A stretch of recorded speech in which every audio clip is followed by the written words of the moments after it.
하나님의 말씀 사사기 8장에 있는 말씀을 보시겠습니다. 사사기 8장 22절부터 27절까지 있는 말씀을 보겠습니다. 구약성경 375페이지입니다. 사사기 8장 22절부터 27절까지 있는 말씀을 보겠습니다. 제가 읽겠습니다. 때에 이스라엘 사람들이 기드온에게 이르되 당신이 우리를 미디안의 손에서 구원하셨으니 당신과 당신의 아들과 당신의 손자가 우리를 다스리소서. 기드온이 그들에게 이르되 내가 너희를 다스리지 아니하겠고 나의 아들도 너희를 다스리지 아니할 것이요 여호와께서 너희를 다스리시리라. 기드온이 또 그들에게 이르되 내가 너희에게 한 일을 청구하노니 너희는 각기 탈취한 귀고리를 내게 줄지니라 하니 그 대적은 이스마엘 사람이므로 금 귀고리가 있었음이라. 무리가 대답하되 우리가 즐거이 드리리이다 하고 겉옷을 펴고 각기 탈취한 귀고리를 그 가운데 던지니 기드온의 청한 바 금 귀고리 중수가 금 1,700세겔이요 그 외에 또 세 달 형상의 장식과 패물과 미디안 왕들의 입었던 자색 의복과 그 약대 목에 둘렀던 사슬이 있었더라.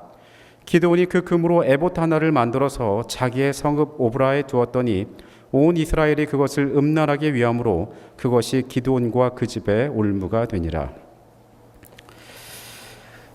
성도 여러분, 지난 한 주 동안 안녕하셨습니까? 12월이 됐습니다. 이 주말은 학생들에게는 또 특히 대학생들에게는 매우 특별한 주말이 되리라고 생각합니다. 저는 어제 모든 세미나리의 수업을 끝내고 다음 주에 이제 시험만 남은 학생인데 지금 무사히 졸업하기 위해서 시험을 4과목이나 봐야 합니다. 그래서 이럴 때 맞는 안식일이 참 편안하고 좋은 것 같습니다. 우리가 안식일에 다른 시험은 많이 받아도 공부는 잘 안 하잖아요. 그래서 이 안식일은 참 평안하고 은혜 안에서 쉼을 얻을 수 있는, 중간에 잠시 쉴 수 있는 좋은 시간이 또 개인적으로 된다라는 생각을 해봤습니다. 여러 가지 사모하는 것들과 또 말씀에 대한 기대가 있어서 이 안식일을 시작하는 시간에 성전에 오신 모든 분들을 환영합니다. 하나님께서 이 시간에 말씀으로 우리를 위로하시고 또 같이하여 주시기를 간절히 바라겠습니다. 모든 인간에게는 흠이 있습니다. 약간의 장점을 가진 사람이 있는 반면에 또 세상에서 실수와 착오가 없는 사람은 없습니다. 모든 인류가 보편적으로 추앙하는 위인들 가운데서도 그런 경우가 있습니다. 1958년에 마하트마 간디 불편한 진실이라는 책을 어느 사람이 출판하게 되었습니다. 많은 사람들은 간디를 비폭력 무저항의 상징으로 대단히 존경하는 인물로 역사 속에서 꼽습니다. 강직한 성품, 청량한 삶, 그리고 뛰어난 정치력까지 가졌던 위대한 인물로 그를 기억합니다. 하지만 이 책에서 이 저자는 그 사람에 대한 불편한 진실들 몇 가지를 이야기하는데, 간디는 그의 평생 동안에 인도의 아주 구습이었던 카스트 제도를 단 한 번도 비판한 적이 없다라고 이야기합니다.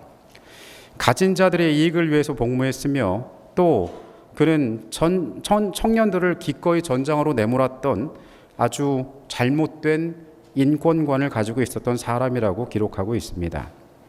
저자는 이렇게 표현합니다. 간디는 위대했지만 신격화될 만한 인물은 아니었다.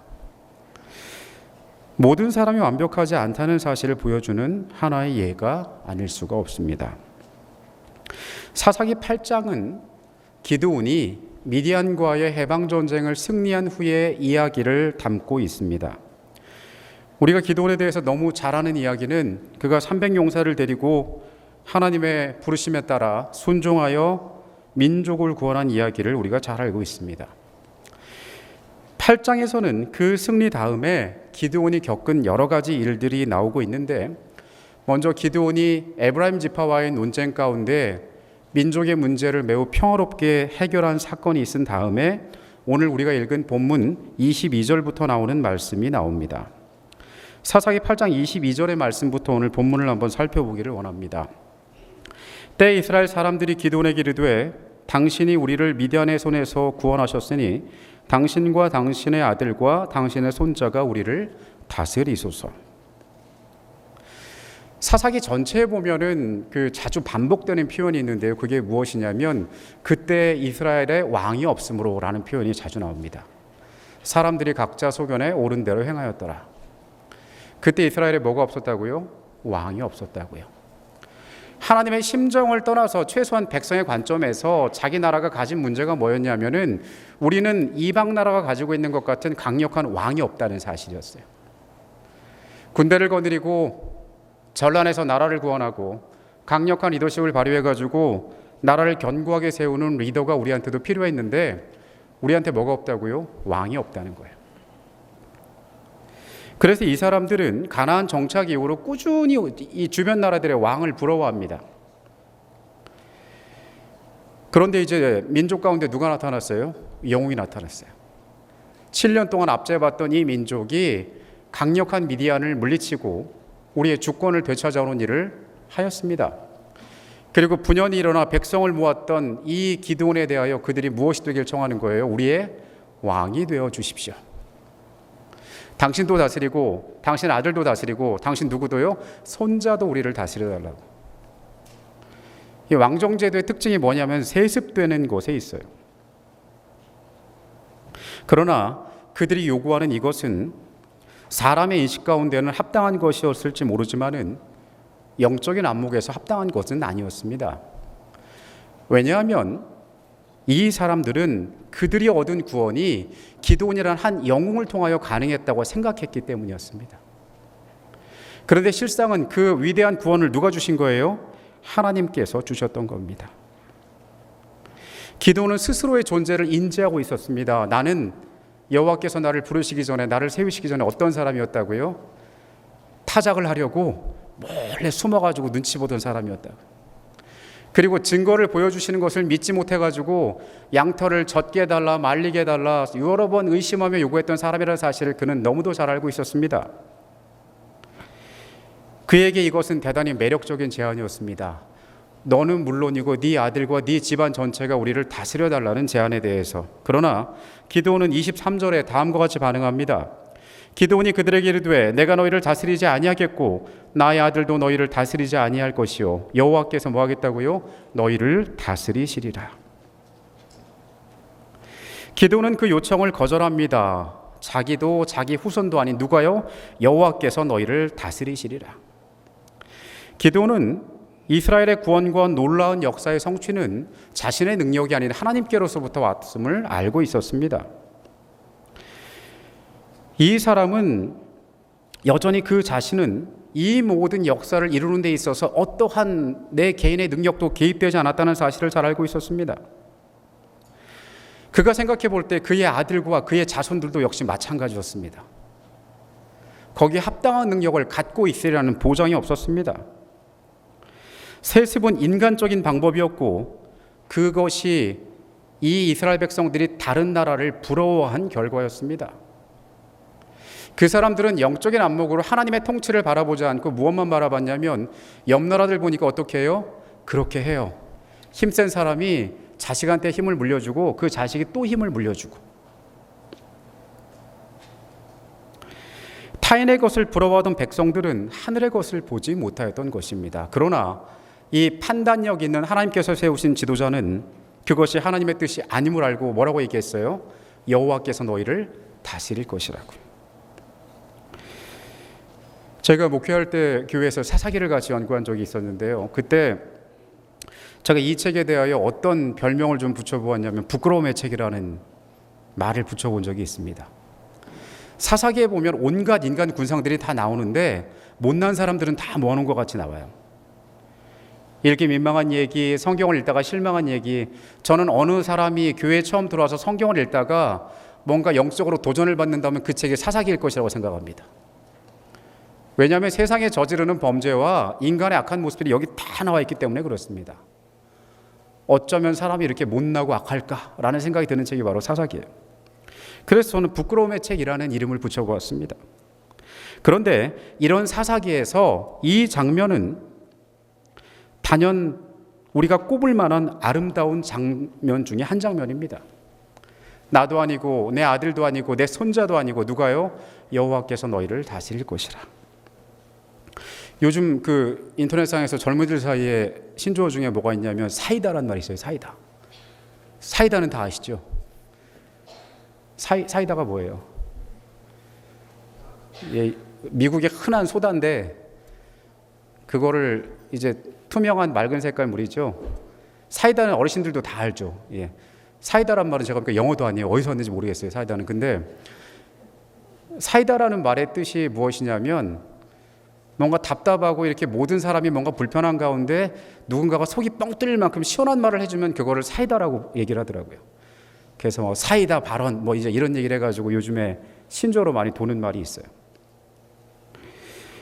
기드온의 23절의 이 고백, 무지하고 답답한 부끄러운 자들의 이야기들 속에서 하나님께서 너희를 다스리겠다는 이 표현은 우리에게 아주 신선한 청량감을 줍니다.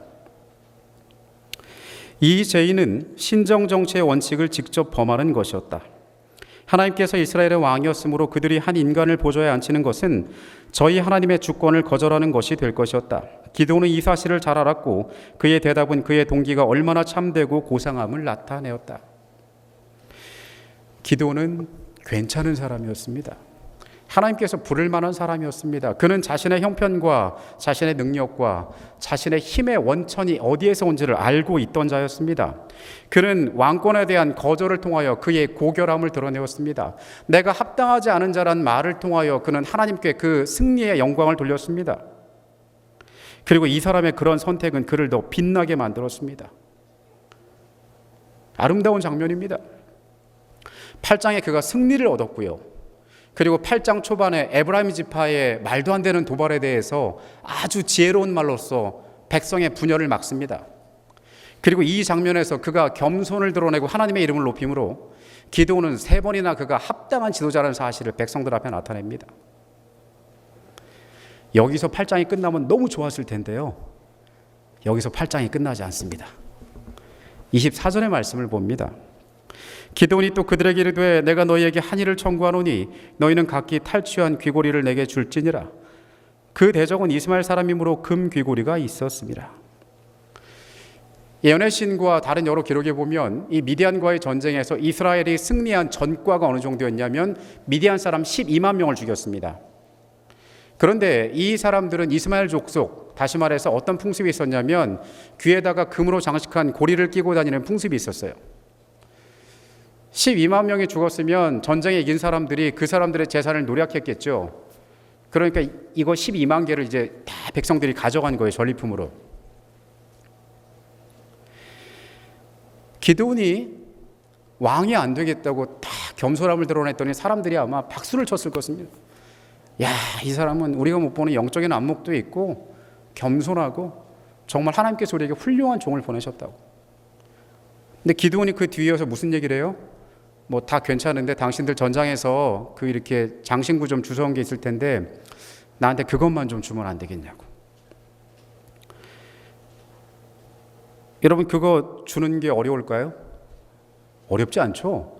왕을 거절한 사람인데 하나도 사심이 없어 보이는 거예요.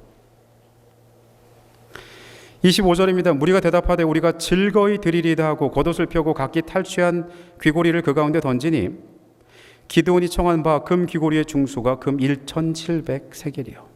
그리고 여러 가지 전장에서 얻은 물건들을 보냅니다. 백성들은 기드온의 요구에 흔쾌히 반응했습니다. 자유를 얻은 것도 기쁘고 그가 보여준 여러 가지 겸손하고 진실한 영적인 행동이 그들을 감동시켰습니다. 요즘 세상에서는 이렇게 미디어가 너무 발달해서 지지율이라는 게 있어요. 그죠? 제가 보니까 미국도 대통령 선거할 때 이 지지율의 반응에 굉장히 민감하게 반응을 하더라고요. 한국도 요즘 화제가 되는 게 있죠. 대통령의 지지율이 몇 프로다. 이제 이런 얘기를 할 때가 있어요. 근데 정치 지도자에게서 지지율이라는 것은 그가 실제로 가지고 있는 권력 이상의 것으로 의미한다고 얘기를 합니다. 많은 사람이 나를 응원하고 있다는 사실을 알면은 이 사람이 힘을 받아서 어떤 정책이든지 입안할 수 있는 거예요. 이때 기드온이 받는 지지가 어느 정도였을까요? 저는 생각할 때 이때 기드온은 과장을 조금 하면은 이 콩을 팥이라고 해도 사람들이 믿을 정도였을 것 같아요. 왕이 되으려고 부탁을 받을 만큼의 영웅적인 인물이 기드온이었다는 것입니다. 그 사람이 뭐를 달라고 그래요? 그냥 이렇게 원래 있던 것도 아니고 전쟁터에서 그렇게 주워온 귀고리만 좀 달라고 얘기를 해요. 그래서 성경은 그 금 귀고리의 중수가 1700세겔이었다라고 이야기합니다. 이 세겔 나오면 어려우니까 제가 계산을 좀 해드릴게요.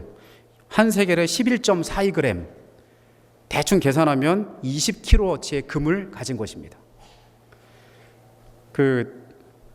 저희 교회에도 이렇게 덴탈랩 관련해서 일하시는 장로님들 계시고 하는데 금이 비싸다고 하시더라고요. 그죠? 그 자재 가운데. 근데 20kg 금이면 제가 볼 때, 저는 생전에 이런 금을 본 적이 없습니다. 근데 이렇게 사람들 뭐 이빨하고 반지하고 이런 거는 되게 금이 얇게 잘 펴져가지고 얼마 안 들어간다고 들었어요. 근데 20kg어치의 금이면 어마어마한 양이죠. 기드온이 만약에 이 20kg의 금을 가지고 물질적인 만족에 머물렀더라면 이스라엘 가운데서 그 일은 그렇게 중요한 일이 아니었을 수도 있습니다. 이 사람이 이 일을 가지고 어떠한 행동에 옮겼는가가 성경에서 말하고자 하는 것인데 아마 이 위험의 심각성 때문에 성경의 저자는 이 내용을 성경에 기록한 것 같습니다.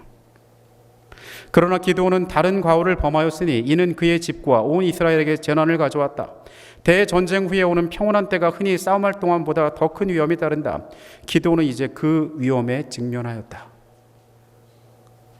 예언의 시는 이 장면이 대단히 불안한 장면이라고 말합니다. 이 사람이 뭔가 큰 위험 가운데 빠져들어가고 있다라고 얘기해요. 그리고 이런 표현을 합니다. 그에게 심중에 불온한 정신이 있었다. 아니 이렇게 훌륭한 사람이요, 영적 분별력이 있는 사람이요, 이렇게 겸손한 사람이 그 심중에 뭐가 있었다고요? 불온한 정신이 있었다고 이야기합니다. 지금까지 그는 하나님께서 그에게 주신 지시를 성취하는 일로 만족하였으나 이제는 하나님의 지도를 기다리는 대신에 자신을 위하여 계획을 세우기 시작했다. 여호와의 군대가 현저한 승리를 얻었을 때에 사단은 하나님의 사업을 전도하려는 노력을 배가하고자 하였다. 이 모든 승리가 그의 민족과 그 개인과 하나님께는 기쁨이 되었지만 누구에게는 고통스러운 일이었다고요? 사단에게는 염려스러운 일이었다고요. 그리하여 사단이 기드온의 마음에 암시를 준 생각과 계획은 이스라엘 백성을 타락하게 하였다. 여러분, 위대한 승리와 아주 훈훈한 미담 뒤에 사소해 보이는 이 행동이 위험한 일들을 가져왔다는 사실입니다. 그가 영적으로 가장 위대해 보이던 순간이 가장 위험한 순간이 되었고 그의 마음속에 있던 불의한 작은 불씨 하나가 악한 불꽃을 피우게 되었습니다. 어둠의 세력은 틈을 놓치지 않고 다가와서 가장 연약한 곳을 파고들었습니다. 성도 여러분, 우리는 매 순간 경계해야 합니다. 우리의 존재에 대하여 확신하지 말아야 합니다. 우리는 연약한 존재이고 영적인 일을 도모하는 우리를 향하여 사단은 늘 주목하고 있기 때문에 그렇습니다. 8장 27절입니다. 이제 일의 전말이 나옵니다. 기드온이 그 금으로 에봇 하나를 만들어서 자기의 서급 오브라에 두었더니 온 이스라엘 그것을 음란하기 위함으로 그것이 기드온과 그 집의 올무가 되니라. 성경을 읽을 때 이런 생각을 여러분께서 해보실 수 있어요. 에봇이 뭐지? 그 제사장이 입는 옷이잖아. 근데 그걸 자기 집에 하나 만들어 놨는데 그게 뭐가 문제지? 이 돈을 가지고 뭐 땅을 산 것도 아니고 이 돈을 가지고 축제를 한 것도 아니고 이 돈을 가지고 남들 앞에 사치를 벌인 것도 아니라 그냥 제사장 옷 하나 만들어 놓고 집에다 갖다 놓은 게 뭐가 잘못이지? 부조화 선지자는 이 에봇에 대하여 조금 자세히 표현합니다. 이와 같이 공급된 재료를 가지고, 다시 말해서 20kg의 금을 가지고 기드온은 대제사장의 것을 모방하여 에봇과 흉패를 만들었다. 뭐를 모방해서요? 대제사장의 것을 모방하여서 에봇과 흉패를 만들었다. 여러분, 레위 지파도 등급이 있는 거 아시죠? 일단 레위 족속이 있어요. 레위 지파의 사람들. 그 사람들은 이스라엘의 12성읍에 흩어져 삽니다. 근데 그 레위 지파 중에도 아론의 집안은 어떤 지파예요? 제사장의 지파예요. 그리고 그 제사장들 가운데 누가 있어요? 대제사장이 있습니다. 대제사장은 대속주일에 성소봉사를 할 수 있는 특권을 가진 제사장인데 이 에봇과 흉패는 무엇을 의미했냐면 대제사장의 성전 봉사와 관계되어져 있는 물건입니다. 다시 말하면 이스라엘에서 그 물건이 필요한 사람은 누구밖에 없어요. 대제사장밖에 없어요. 다시 말해서 기드온은 에봇과 흉패가 필요가 있는 사람이에요, 없는 사람이에요? 필요가 없는 사람이에요. 이것은 종교적 의복이며 특별히 구별된 자들에게만 하나님께서 허락하신 물건이었습니다. 대제사장은 후천적으로 노력해서 될 수가 없어요. 고시봐가지고 딸 수가 없어요. 레위 지파 태생에 아론의 집안에서 태어난 자야만 그 직을 수행할 수가 있었습니다. 우리가 성경에 있었던 여러 일들을 통하여 기드온의 이 행동의 동기에 대해서 한번 추정을 해봅니다. 여기 보면 자기의 성읍이 어디라고 나왔어요? 기드온의 성읍이 오브라라고 나왔습니다. 기드온은 어느 지파 사람일까요? 기드온은 므낫세 지파 사람입니다. 이 22절의 사건이 있기 전에 8장 1절에 에브라임 지파 사람들이 전쟁이 끝난 다음에 기드온을 찾아옵니다. 야, 너 미디안하고 전쟁에 나가는데 우리를 만약에 쏙 빼놓고 나갔어라고 따지는 거예요. 어떻게 우리한테 이럴 수 있냐고 막 따지는 거예요. 근데 실상은 어떠했냐면은 기드온이 깃발을 들었을 때 이스라엘의 모든 지파한테 연락을 다 했어요. 근데 에브라임 사람들은 안 나왔어요. 왜냐? 같이 따라 나갔다가 전쟁에 지면 우리만 손해보고 우리가 죽으니까 다치기 싫어서 협력을 안 했어요. 저 므낫세 지파에서 이상한 애가 나와서 지금 뭐 하는데 함부로 갔다가 우리가 피해볼 것 같으니까 가지 말자고 안 갔어요. 못 들은 척 했어요. 근데 전쟁의 양상을 보니까 3만 명 왔는데 집에 다 돌려보내고 이상한 사람 300명은 데리고 항아리 들고 나팔 들고 뭐 한다고 그래서 아유 저러다 말겠지 했는데 어떻게 됐어요? 전쟁을 이겼어요. 그래서 미디안 사람들이 막 도망을 가는데 에브라임 영토를 지나가니까 길목을 딱 막고 거기서 이제 뒤늦게 전쟁에 발을 담그고 에브라임 지파가 전쟁을 수행합니다. 그래서 거기서 미디안의 왕들을 죽여요. 굉장히 많은 사람을 사륙하고 전과를 올립니다. 그러니까 요즘 말로 하면은 에브라임 지파는 숟가락을 나중에 올린 거예요, 밥상에. 그리고 나서 기드온한테 와서 뭐라고 따져요? 왜 우리를 안 불렀냐고 따지는 거예요. 여러분 인간적으로 어떤 생각이 들까요? 다 한바탕 해야죠. 그래서 누구 말이 맞는지 증인 불러도 한번 싸우고 이제 해야 되는데 기드온은 그러지 않았어요. 뭐라고 얘기했냐면 에브라임의 끝물포도가 우리 집의 만물포도보다 낫지 않냐라는 한마디로 그들의 마음을 풀어줬습니다. 내전이 일어날 뻔했던 그 상황에서 이 친절하고 겸손한 한마디가 백성을 평화롭게 만들었어요. 그런데 우리는 여기서 다 끝난 것 같았는데요. 기드온의 마음속에 불편한 마음이 남아 있었던 것 같아요. 에브라임 지파의 땅에는 어디가 있었냐면 실로라는 도시가 있었습니다. 이 실로는 이스라엘의 12 레위 가문에게 준 성읍 가운데 하나였는데 실로에는 성막이 있었어요. 다시 말하면 하나님의 궤와 하나님의 임재가 그곳에 있어서 초기 사사 시대에 가나안 정착 시대에는 실로가 예배의 중심지였습니다. 그래서 선지자의 고향이라 부르는 이 실로에서 모든 영적인 일들이 일어났고 사람들은 그곳을 대단히 선망하고 중요한 곳으로 여겼습니다. 근데 실로가 누구 땅에 있어요? 에브라임 지파의 땅에 있어요. 그러니까 에브라임 사람들이 그래서 뭐 콧대가 좀 높았어요.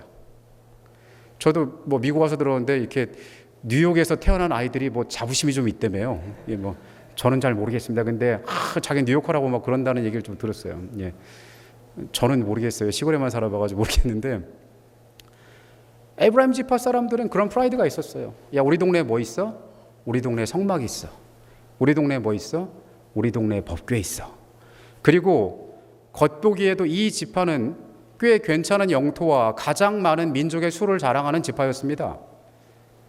그러니까 배짱이 좋아서 누구한테 와서 따진 거예요? 기드온한테 와서 따진 거예요. 우리 지분이 있다고, 우리 무시하면 안 된다고.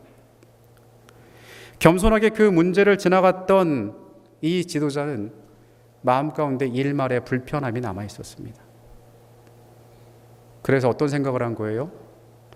하나님이 어쩌면 너희보다 나를 더 좋아하실지도 모르는데 라는 생각을 하게 된 거예요.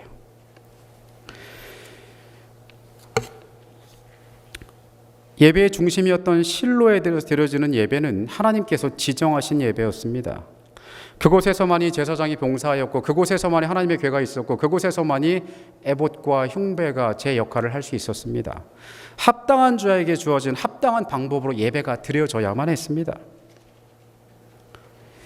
기드온은 그에게 천사가 나타난 반석 위에 제물을 드리도록 명령을 받았으므로 그가 제사장으로 직무를 행하도록 임명을 받았다는 결론을 내렸다. 하나님이 자기에게 나타나 하신 행동을 이렇게 아전인수식으로 해석해 보니까 나도 뭐 해도 될 것 같아요? 나도 제사 지내도 될 것 같아요. 왜? 나도 도리에서 했잖아. 기도는 하나님의 제가를 기다리지 않고 적합한 장소를 준비하여 성막에서 진행되는 예배와 동일한 예배 제도를 세우고자 결심하였다. 아까 말씀드린 대로 금을 갖다가 옷을 만든 게 잘못이 아니었어요. 이거 이미테이션이야, 그냥 내 취미야, 취미 이런 거 모으는 게, 그렇게 말하는 게 아니라 그 옷을 만들었다는 의미는 이곳에 거룩한 또 하나의 장소를 만들기로 결심했다라는 뜻이었습니다. 그에 대한 인기가 매우 강하였으므로 그는 자기의 계획을 수행하는데 아무 어려움이 없음을 발견하였다. 온 나라가 기도원만 얘기하면 어떻게 해요? 박수를 치는 거야. 야, 기도원이 말하면 무조건 오라. 기도원이 말하면 다 따라가야 돼. 토달지 마. 너는 그렇게 훌륭한 일을 해봤어. 이 사람이 하자면 뭐 해야 된다고? 다 도와줘야 된다고. 그래서 사람의 목전뿐 아니라 하나님 보시기에도 대단히 불쾌해 보이는 이 일에 대하여 그는 아무런 제지를 받지 않았다라고 이야기합니다. 성경은 말합니다. 이스라엘이 그것을 어떻게 했다고요?